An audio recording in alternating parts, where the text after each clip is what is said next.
ಮೇಷರಾಶಿಯವರೇ, August ತಿಂಗಳಲ್ಲಿ ನಿಮ್ಮ ಜೀವನನೇ ಬದಲಾಯಿಸ್ತಾ ಇರುವಂಥ ಅದೊಂದು ದೊಡ್ಡ ಘಟನೆ ಯಾವುದು ಅಂತ ನೋಡೋಣವಾ? ಆಗಸ್ಟ್ ತಿಂಗಳಲ್ಲಿ ಮೇಷರಾಶಿಯವರಿಗೆ ಅದೃಷ್ಟ ಬರ್ತಾ ಇದೆಯಾ ಅಥವಾ ಎಚ್ಚರಿಕೆ ಏನಾದರೂ ಇದೆಯಾ? ಈ 3 ತಪ್ಪುಗಳನ್ನ ಮೇಷರಾಶಿಯವರು ಆಗಸ್ಟ್ ತಿಂಗಳಲ್ಲಿ ಯಾವುದೇ ಕಾರಣಕ್ಕೂ ಮಾಡಕ್ಕೆ ಹೋಗಬೇಡಿ. ಪೂಜ್ಯಾಯ ರಾಘವೇಂದ್ರಾಯ ಸತ್ಯಧರ್ಮರಥಾಯ ಚ ಭಜತಾಂ ಕಲ್ಪವೃಕ್ಷಾಯ ನಮತಾಂ ಕಾಮಧೇನುವೆ. ನನ್ನ ಸಮಸ್ತ bits of India Kannada channel ವೀಕ್ಷಕರೆಲ್ಲರಿಗೂ ಕೂಡ ವಿಭಾ ಶೆಟ್ಟಿ ಮಾಡುವ ನಮಸ್ಕಾರಗಳು.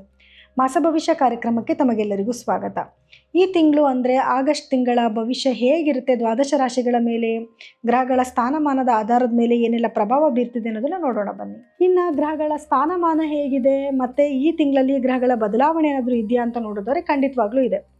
ಆಗಸ್ಟ್ 1ನೇ ತಾರೀಕು ಶುಕ್ರ ಗ್ರಹವು ಸಿಂಹ ರಾಶಿಯಿಂದ ಕನ್ಯಾ ರಾಶಿಗೆ ತನ್ನ ಪತನ ಬದಲಾಯಿಸಿದರೆ, 2ನೇ ತಾರೀಕು ಕುಜ ಗ್ರಹವು ವೃಷಭ ರಾಶಿಯಿಂದ ಮಿಥುನ ರಾಶಿಗೆ ತನ್ನ ಪತನ ಬದಲಾಯಿಸುತ್ತೆ.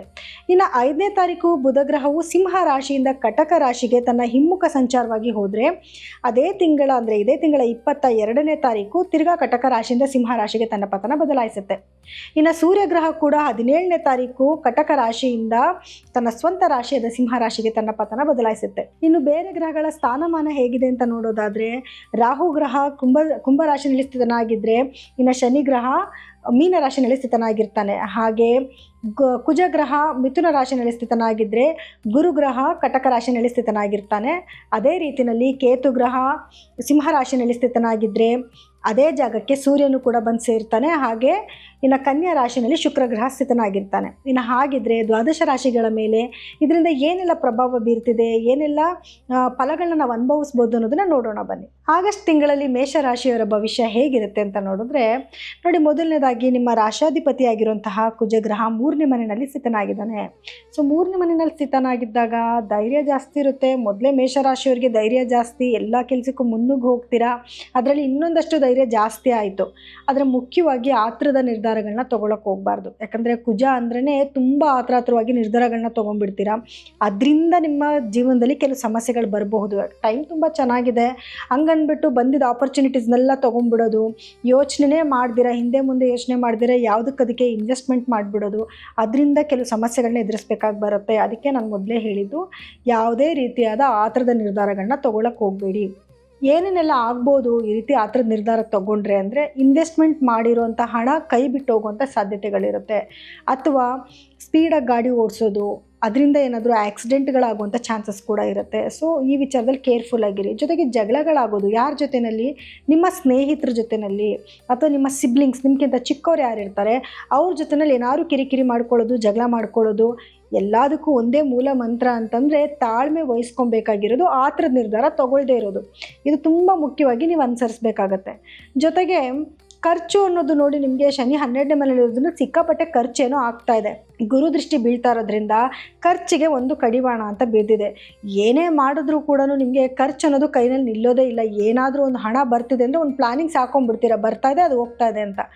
ಏನಕ್ಕೆ ಈ ಮಾತು ಹೇಳ್ತಿದ್ದೀನಿ ಅಂತಂದರೆ, 2ನೇ ಮನೆ ಅಂದರೆ ನಿಮ್ಮ ಧನಸ್ಥಾನಾಧಿಪತಿ ಆಗಿರುವಂತಹ ಶುಕ್ರ ಗ್ರಹ ಕೂಡ ನಿಮ್ಮ 6ನೇ ಮನೆಯಲ್ಲಿ ನೀಚ ಸ್ಥಾನದಲ್ಲಿ ಕೂತ್ಕೊಂಡಿದೆ. ಸಾಲಗಳಾಗುವಂಥ ಸಾಧ್ಯತೆ ಜಾಸ್ತಿ ಇರುತ್ತೆ. ನಿಮ್ದೇನೋ ಮನಸ್ಸಲ್ಲಿ ಆಸೆ ಇರುತ್ತೆ, ಏನೋ ತೊಗೋಬೇಕು, ಏನೋ ಮಾಡಬೇಕು, ಇನ್ನೊಂದೇನೋ ಮಾಡಬೇಕು ಅಂತ. ಸಾಲ ಏನೋ ಈಸಿಯಾಗಿ ಬ್ಯಾಂಕ್ಗಳಲ್ಲೋ ಅಥವಾ ನಿಮ್ಗೆ ಯಾರು ನೀವು ಕೇಳಿದ ತಕ್ಷಣ ದುಡ್ಡು ಕೊಟ್ಬಿಡೋದು ಖಂಡಿತ ಆಗೇ ಆಗುತ್ತೆ. ತೀರಿಸ್ಬೇಕಾದ್ರೆ ಸ್ವಲ್ಪ ಕಷ್ಟಪಡಬೇಕಾಗಿ ಬರುತ್ತೆ. ಕೇರ್ಫುಲ್ಲಾಗಿರಿ. ಸಾಲ ಅಂತೂ ಖಂಡಿತ ನೀವೆಲ್ಲೇ ಕೈ ಇಟ್ಟರೂ ಕೂಡ ಸಾಲ ಸಿಗುತ್ತೆ, ಅದರಲ್ಲಿ ಯಾವುದೇ ಡೌಟ್ಸ್ ಇಲ್ಲ. ಏನಾದರೂ ಕಾಂಪಿಟೇಟಿವ್ ಎಕ್ಸಾಮ್ಸ್ ಬರೀತಿದ್ದಾರೆ ಅಂತಂದರೆ ಅದರಲ್ಲಿ ವಿನ್ನಿಂಗ್ಸ್ ಆಗಿ ಕೂಡ ಆಗ್ತೀರಾ. ಸೊ ಯಾವುದನ್ನ ಕೆಲಸಕ್ಕೆ ಅಪ್ಲೈ ಮಾಡ್ತಾ ಇದ್ದೀರಾ, ಕೆಲಸ ಸಿಗಬೇಕು ಅಂತ ಹೋರಾಟ ಮಾಡ್ತಿದ್ದೀರಾ ಅಂತ ಇಟ್ಕೊಳ್ಳಿ, ಖಂಡಿತ ಕೆಲಸ ಸಿಗೋ ಸಾಧ್ಯತೆಗಳು ಜಾಸ್ತಿ ಇದೆ.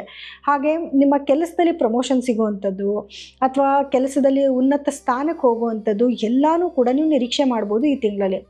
ಜೊತೆಗೆ ರಾಹು ಕೂಡ ನಿಮಗೆ 11ನೇ ಮನೇಲಿ ಕೂತ್ಕೊಂಡು ಒಳ್ಳೊಳ್ಳೆ ಅವಕಾಶಗಳನ್ನ ತೊಗೊಂಬಂದು ಕೊಡ್ತಿರ್ತಾನೆ.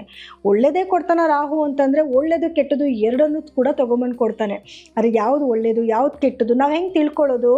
ಆತುರದ ನಿರ್ಧಾರಗಳನ್ನ ತೊಗೊಳ್ದಿರ ಯೋಚನೆ ಮಾಡಿ, ಯಾವುದೇ ಒಂದು ಕೆಲಸ ಬರಲಿ ಅದಕ್ಕೆ ಸಂಬಂಧಪಟ್ಟಿರೋರ ಹತ್ರ ಕೂತ್ಕೊಂಡು ಅದರ ಡಿಸ್ಕಸ್ ಮಾಡಿ ಆಮೇಲೆ ಡಿಸಿಷನ್ ತಗೊಳ್ಳಿ.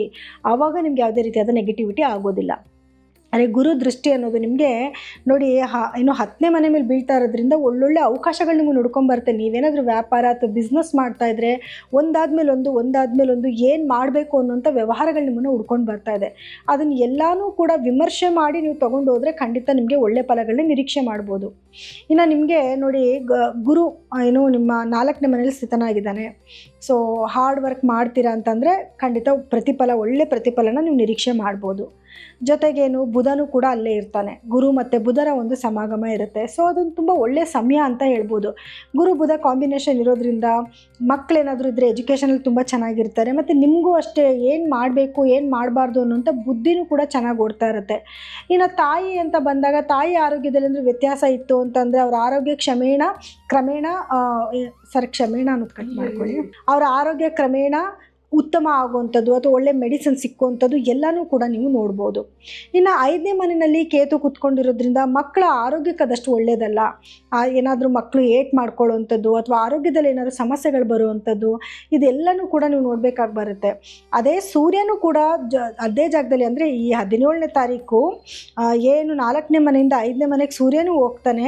ನಾನು ಆಗಲೇ ಹೇಳಿದೆ ಕಾಂಪಿಟೇಟಿವ್ ಎಕ್ಸಾಮ್ಸ್ ಬರಿಬೋದು ಅಂತ. ನಿಮ್ಮ ಮಕ್ಕಳೇನಾದರೂ ನಿಮಗೆ ಏಜ್ ಆಗಿರೋಂಥ ಮಕ್ಕಳು ಬಂದಿದ್ದರೆ ಅವರೇನು ಕೆಲಸಕ್ಕೆ ಅಪ್ಲೈ ಮಾಡ್ತಿದ್ರೆ ಅವ್ರಿಗೂ ಕೂಡ ಕೆಲಸ ಸಿಗುವಂಥ ಚಾನ್ಸಸ್, ಅದರಲ್ಲೂ ಗೌರ್ಮೆಂಟ್ ಉದ್ಯೋಗಗಳು ಸಿಗುವಂಥ ಸಾಧ್ಯತೆಗಳು ಜಾಸ್ತಿ ಇದೆ. ಅವ್ರ ಜಾತಕದಲ್ಲಿ ಚೆಕ್ ಮಾಡಿಸ್ಕೊಳ್ಳಿ, ಗೌರ್ಮೆಂಟ್ ಉದ್ಯೋಗದ ಯೋಗ ಇದೆಯಾ ಅಂತ ಚೆಕ್ ಮಾಡಿಸ್ಕೊಂಡು ಖಂಡಿತವಾಗ್ಲೂ ಕಾಂಪಿಟೇಟಿವ್ ಎಕ್ಸಾಮ್ಸ್ ಬರೆದ್ರೆ ಕೆಲಸಗಳಾಗುವಂಥ ಸಾಧ್ಯತೆ ಜಾಸ್ತಿ ಇರುತ್ತೆ. ಅಥವಾ ಯಾವುದಾದ್ರೂ ಅಡ್ಮಿನ್ ಡಿಪಾರ್ಟ್ಮೆಂಟ್ಗೆ ಹೋಗುವಂಥದ್ದಾಗಿರ್ಬೋದು, ಉನ್ನತ ಹುದ್ದೆಗಳಾಗಿರ್ಬೋದು, ಗೌರ್ಮೆಂಟೇ ಆಗಬೇಕು ಅಂತ ಏನಿಲ್ಲ, ಗೌರ್ಮೆಂಟ್ಗೆ ಸಂಬಂಧಪಟ್ಟಿರೋಂಥದ್ದಾಗಿರ್ಬೋದು ಅಥವಾ ತುಂಬ ಹೈ ಪೋಸ್ಟ್ಗಾಗಿರ್ಬೋದು ಕೆಲಸಗಳಾಗುವಂಥ ಸಾಧ್ಯತೆ ಜಾಸ್ತಿ ಇದೆ. ಅಥವಾ ಮಕ್ಕಳಿಗೆ ಏನಾದರೂ ಸ್ಕಾಲರ್ಶಿಪ್ ಸಿಗುವಂಥದ್ದು, ಗೌರ್ಮೆಂಟ್ ಕಡೆಯಿಂದ ಹೆಲ್ಪ್ಗಳಾಗುವಂಥದ್ದು, ಏನಾದರೂ ಗೌರ್ಮೆಂಟ್ ಕಡೆಯಿಂದ ವಿದ್ಯಾರ್ಥಿಗಳೇನಾದರೂ ಒಂದು ಕೊಡ್ತಾನೆ ಇರ್ತಾರಲ್ವ ಆ ಥರದ್ದು ಯಾವುದಾದ್ರೂ ಒಂದು ಸಿಗುವಂಥ ಕೂಡ ಸಾಧ್ಯತೆಯೂ ಚೆನ್ನಾಗಿದೆ.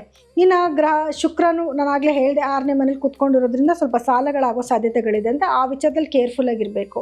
ಇನ್ನು ಓವರಾಲ್ ಆಗಿ ನೋಡಿದಾಗ ಆರೋಗ್ಯ ಸಮಸ್ಯೆ ಏನಾದರೂ ಬರುತ್ತಾ ಅಂತಂದರೆ ನೋಡಿ 8ನೇ ಮನೆಗೆ ಗುರುವಿನ ದೃಷ್ಟಿ ಇದೆ. ಸೊ ಹಾಗಾಗಿ ಆರೋಗ್ಯ ಕೆಟ್ಟರೂ ಕೂಡ ಒಂದಲ್ಲ ಒಂದು ರೀತಿ ಸೊಲ್ಯೂಷನ್ ಸಿಕ್ಕತ್ತೆ ನಿಮಗೆ.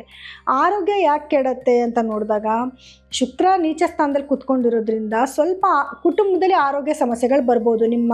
ಇವಾಗ ಯಾರಾದರೂ ಮೇಷರಾಶಿಯವರ ವೈಫ್ ಇದ್ದರೆ ಅವ್ರಿಗೇನಾದರೂ ಆರೋಗ್ಯ ಸಮಸ್ಯೆ ಬರೋದು, ತಾಯಿಗಾಗಿರ್ಬೋದು, ಅಕ್ಕ ತಂಗಿರಿಗಾಗಿರ್ಬೋದು ಆರೋಗ್ಯದಲ್ಲಿ ಸಮಸ್ಯೆಗಳು, ಹೆಣ್ಮಕ್ಳಿಗೆ ಸಂಬಂಧಪಟ್ಟಿರುವಂಥ ಸಮಸ್ಯೆಗಳು ಬರೋ ಚಾನ್ಸಸ್ ಇರುತ್ತೆ. ಸೊ ಆ ಥರದ್ದು ಏನಾದರೂ ನಿಮ್ಮ ಮನೇಲಿರೋ ಹೆಣ್ಮಕ್ಳಿಗೆ ಸಮಸ್ಯೆಗಳು ಬಂತು ಅಂದರೆ ಖಂಡಿತವಾಗ್ಲೂ ಮೊದಲೇ ಡಾಕ್ಟರ್ ಹತ್ರ ತೋರಿಸಿ ಅದಕ್ಕೆ ಪ್ರಿಕಾಷನ್ ತೊಗೊಳ್ಳಿ. ಇಲ್ಲ ಮೇಷರಾಶಿಯವರೇ ಹೆಣ್ಮಕ್ಳಾಗಿದ್ದರೆ ಸ್ವತಃ ನಿಮಗೆ ಆರೋಗ್ಯ ಸಮಸ್ಯೆಗಳು ಬರೋ ಸಾಧ್ಯತೆ ಜಾಸ್ತಿ ಇರುತ್ತೆ. ಇದೊಂದು ವಿಚಾರದಲ್ಲಿ ನೀವು ತುಂಬ ಕೇರ್ಫುಲ್ ಆಗಿರಬೇಕು. ಇನ್ನು ಪರಿಹಾರ ಏನು ಮಾಡ್ಕೋಬೇಕು, ಈ ಸಮಸ್ಯೆಗಳಿದೆ ಅಲ್ವಾ, ಎಲ್ಲದಕ್ಕೂ ಒಂದು ಪರಿಹಾರ ಅಂತ ಇದ್ದೇ ಇರುತ್ತೆ. ಹೇಗೆ ಪರಿಹಾರ ಮಾಡ್ಕೊಳ್ಳೋದು ಅಂತಂದರೆ ನೀವೆಷ್ಟು ಜಪ ತಪಗಳನ್ನ ಎಷ್ಟು ದಾನ ಧರ್ಮ ಮಾಡ್ತೀರೋ ಅದ್ರ ಮೇಲೆ ನಿಮಗಿರುವಂಥ ಕರ್ಮಗಳು ಕಮ್ಮಿ ಆಗ್ತಾ ಹೋಗುತ್ತೆ. ಮೊದಲನೇದಾಗಿ ನಿಮ್ಮ ರಾಶಾಧಿಪತಿನ ಬಲ ಮಾಡ್ಕೋಬೇಕು. ಅಂದರೆ ಪ್ರತಿದಿನವೂ ಕೂಡ ನೀವು ಹನುಮಾನ್ ಚಾಲೀಸನ ಕೇಳೋದಾಗಿರ್ಬೋದು, ಹೇಳ್ಕೊಳ್ಳೋದಾಗಿರ್ಬೋದು ಮಾಡಬೇಕಾಗತ್ತೆ. ಎರಡನೇದು ಪ್ರತಿ ಶನಿವಾರ ಸಂಜೆ ಸೂರ್ಯಾಸ್ತದ ನಂತರ ನಿಮ್ಮ ಕೈಲಿ ಸಾಧ್ಯ ಆಗಿದ್ದು ಬಡವರಿಗೆ ಅಂದರೆ ನಿರ್ಗತಿಕರಿಗೆ ಏನಾದರೂ ದಾನ ಧರ್ಮ ಮಾಡೋದ್ರಿಂದನೂ ಕೂಡ ನಿಮಗೆ ಬರೋ ಸಮಸ್ಯೆಗಳು ಖಂಡಿತವಾಗ್ಲೂ ಕಮ್ಮಿ ಆಗುತ್ತೆ. ಇನ್ನು ಇದಾಗಿತ್ತು ಆಗಸ್ಟ್ ತಿಂಗಳ 12 ರಾಶಿಗಳ ಭವಿಷ್ಯ. ನಿಮ್ಮ ವೈಯಕ್ತಿಕ ಜಾತಕನ ತೋರಿಸ್ಕೊಳ್ಳೋದು ಬಹಳ ಬಹಳ ಇಂಪಾರ್ಟೆಂಟ್ ಆಗಿರುತ್ತೆ. ಏನಕ್ಕೋಸ್ಕರ ಅಂತಂದರೆ ನೋಡಿ, ನಾವು ಏನೇ ಹೇಳಿದ್ರು ಕೂಡ ಇದೆಲ್ಲನೂ ಪ್ರೆಸೆಂಟ್ ಟ್ರಾನ್ಸಿಟ್ ಆಗಿರುತ್ತೆ. ಅಂದರೆ ಇವಾಗ ನಡೀತಿರುವಂಥ ಗ್ರಹಗಳ ಸ್ಥಾನಮಾನದ ಆಧಾರದ ಮೇಲೆ ನಾವು ಭವಿಷ್ಯನ ಹೇಳಿದ್ದೀವಿ.